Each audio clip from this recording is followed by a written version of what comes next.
Hello, and welcome to story time with Captain Party.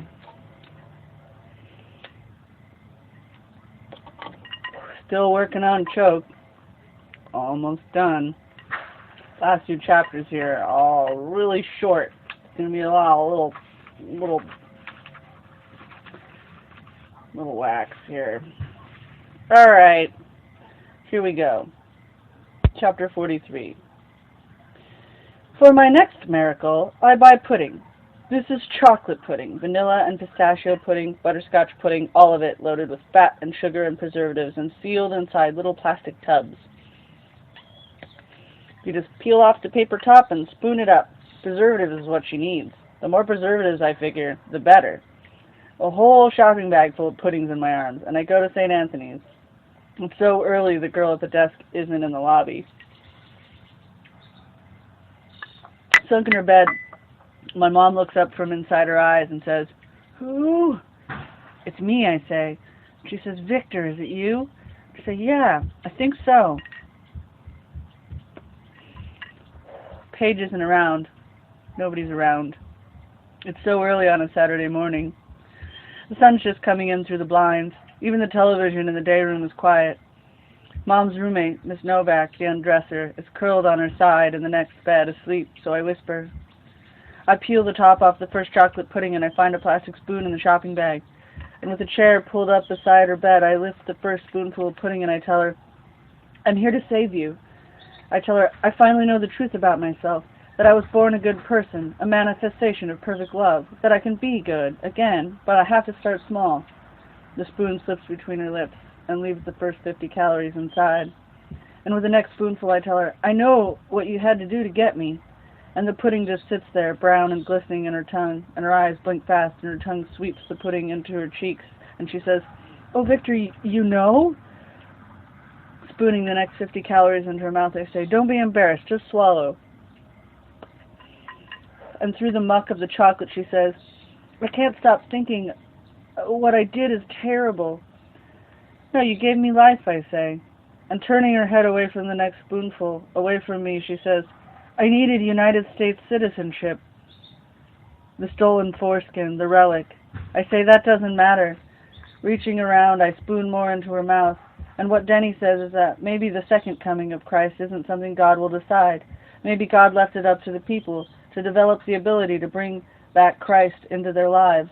Maybe God wanted us to invent our own Savior when we were ready, when we needed it most. Denny says maybe it's up to us to create our own Messiah, to save ourselves. Another 50 calories go into her mouth. Maybe with every little effort we can work up to performing miracles. And another spoonful of brown goes into her mouth. And she turns back to me, her wrinkles squeezing, her eyes narrow. Her tongue sweeps the pudding into her cheeks. Chocolate pudding wells out of the corners of her mouth, and she says, "What the hell are you talking about?" And I say, "I know that I am Jesus Christ."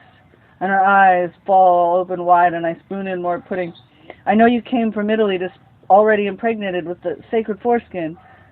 More pudding into her mouth. "I know you wrote this all in Italian in your diary so I wouldn't read it." More pudding into her mouth. And I say, "Now I know my true nature, that I'm a loving, caring person." More pudding goes into her mouth.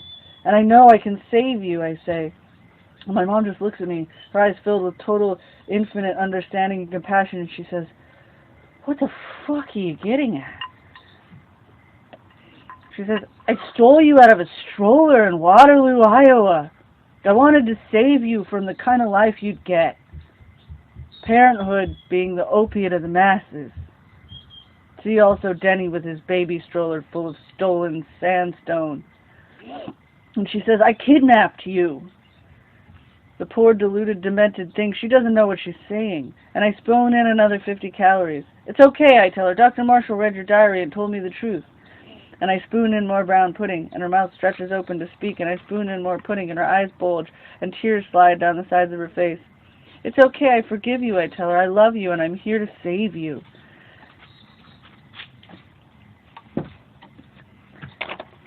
With another spoonful halfway to her mouth, I say, "All you have to do is swallow this." and her chest heaves, and Brown putting bubbles out of her nose, and her eyes roll back, and her skin it's getting bluish, and her chest heaves again, and I say, "Ma?" And her hands and arms tremble, and her head arches back deeper into her pillow, and her chest heaves, and the mouthfuls of brown muck stuck back into her throat, and her face and hands are more blue, and her eyes rolled over, white. Everything smells like chocolate. I press the nurse call button. I tell her, "Don't panic." I tell her, I'm sorry. Heaving and flopping, her hands clawing at her throat. This is how I must look, choking in public. And then Dr. Marshall standing on the other side of her bed, with one hand tilting my mom's head back, and with the other hand she scoops the pudding out of her mouth, and to me Paige says, "What's happened?" I was trying to save her. She was delusional. She doesn't remember that I'm the Messiah, and that I'm here to save her. And Paige leans over and breathes into my mom, and she stands again, and she breathes into my mom's mouth again, and each time she stands, there's more brown pudding smeared around Paige's mouth, more chocolate. The smell is everywhere. We breathe. Still holding a cup of pudding in one hand and the spoon in the other, I say, "It's okay, I can do this. Just like with Lazarus," I say. "I've done this before." And I spread my hands open against her heaving chest, and I say, "Ida Mancini, I command you to live." And Paige looks up at me between breaths, her face smeared with brown, and she says, "There's been a little misunderstanding." And I say, "Ida Mancini, you are whole and well."